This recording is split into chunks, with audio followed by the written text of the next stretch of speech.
87 ospital sa buong bansa na nasa pangangasiwa ng Department of Health ang kasama sa ibinalita ni Pangulong Bongbong Marcos na zero balance billing sa ilalim ng PhilHealth. Yan at ang iba pang paglilinaw ng DOH tungkol sa programang ito sa pagtutok ni Sandra Aguinaldo. Wala nang babayaran ang pasyente dahil bayad na ang bill ninyo. Ang pahayag na ito ng Pangulo ang isa sa pinalakpakan ng husto sa kanyang State of the Nation address. Pero may ilang paglilinaw ang Department of Health. Una, ipinatutupad lang ito sa mga ospital na nasa ilalim ng DOH. Nasa 87 hospitals yan sa buong bansa, kabilang ang San Lazaro Hospital sa Maynila, East Avenue Medical Center sa Quezon City, Vicente Soto Memorial Medical Center sa Cebu City, at Southern Philippines Medical Center sa Davao City.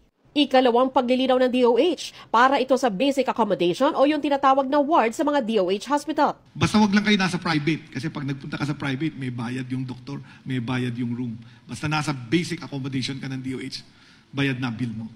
Ayon sa DOH, sa ngayon, hindi kasama sa zero balance billing yung mga ospital na government-owned and controlled corporation. Ito yung Philippine Heart Center, Lung Center, National Kidney and Transplant Institute at Philippine Children's Medical Center. Yung GOCC kasi, it has more private rooms than the basic accommodation. Kasi yung GOCC, they earn income and then it subsidizes the ward accommodation. Pero pag na-admit ka sa, meron kaming mga packages doon, yung mga benefit packages na, like for example sa heart, yung PCI package na co-cover nila na wala nang babayaran yung patient.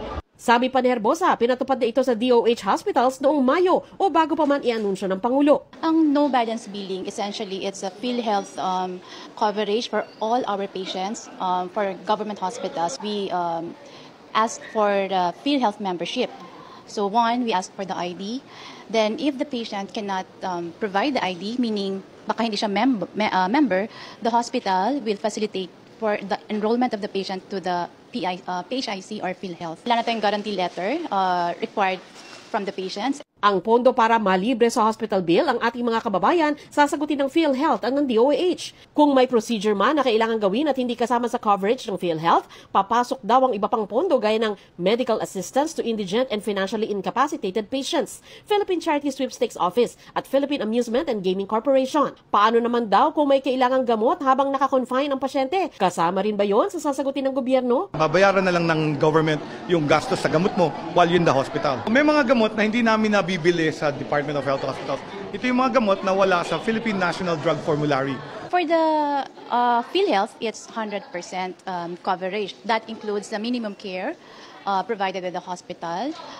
Also, yung sa hospital service, the bed, and the drugs, and medicines, and all other hospital services pa.